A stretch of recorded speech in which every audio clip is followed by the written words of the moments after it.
અરવલ્લી જિલ્લાની અંદર સંગઠિત ગુના આચરતી જે ટોળકી હોય એમનો પૂર્વ ઇતિહાસ તપાસી અને એની વિગતો મેળવી અને આવી જે પ્રવૃત્તિ કરતા ઇસમો હોય એમને નિયંત્રણમાં લેવા તેમના વિરુદ્ધમાં ગુજસીટોક નીચે ગુના દાખલ કરવા માટે સૂચના આપેલી, જે અનુસંધાને આજરોજ ધનસુરા પોલીસ સ્ટેશનની અંદર 8 આરોપીઓ વિરુદ્ધ ગુજસીટોક એક્ટ 2015 નીચે ગુનો દાખલ કરવામાં આવેલો છે.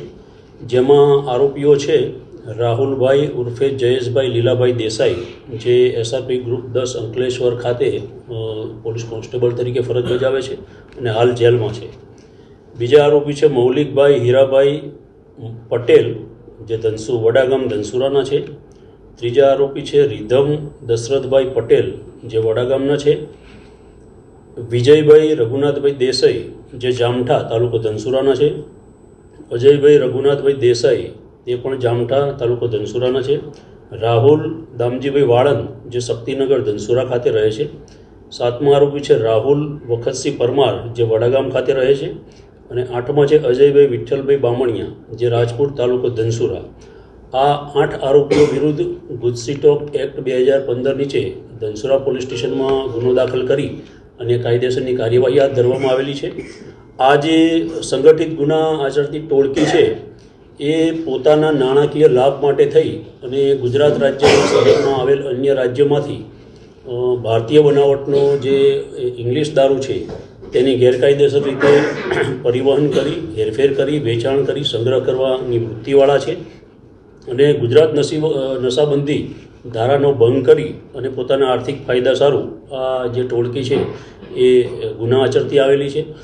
આ જે ટોળકી છે એમના વિરુદ્ધમાં શામળાજી પોલીસ સ્ટેશનમાં 2, મોડાસા રૂરલ પોલીસ સ્ટેશનમાં 1, ધનસુરા પોલીસ સ્ટેશનમાં 2, ટિન્ટોઈ પોલીસ સ્ટેશનમાં 2 અને મેઘરજ પોલીસ સ્ટેશનનો 1 મળી કુલ 8 ગુનાઓ એમના વિરુદ્ધમાં દાખલ થયેલ છે. આ જે આરોપીઓ છે એમના વિરુદ્ધમાં ગુજસીટોક એક્ટ 2015ની કલમ 3(1)(2), 3(2) તથા 3(4) મુજબ ગુનો દાખલ કરવામાં આવેલો છે. આ પૈકીના આરોપી નંબર 1 છે, જે હાલ જેલમાં છે.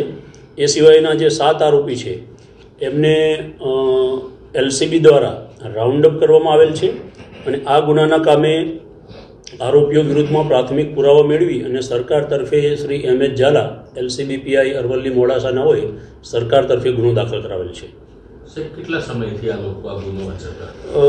કાયદાની જોગવાઈ મુજબ આ લોકો જે છે એમના વિરુદ્ધમાં છેલ્લા 10 વર્ષની અંદર 3 થી વધુ વર્ષની સજાવાળા જે ગુના હોય અને 2 કે 2 થી વધુ ગુના જે દાખલ થયેલા હોય એમની આ સંગઠિત ટોળકીમાં પરિભાષિત કરવામાં આવેલા છે. જે ગુનાઓની અંદર એમના વિરુદ્ધમાં ચાર્જશીટ કરવામાં આવેલું હોય અને નામદાર કોર્ટે એનું જે સંજ્ઞાન લીધેલું હોય એવા ગુના જે 8 છે એ ધ્યાનમાં લેવામાં આવેલા છે.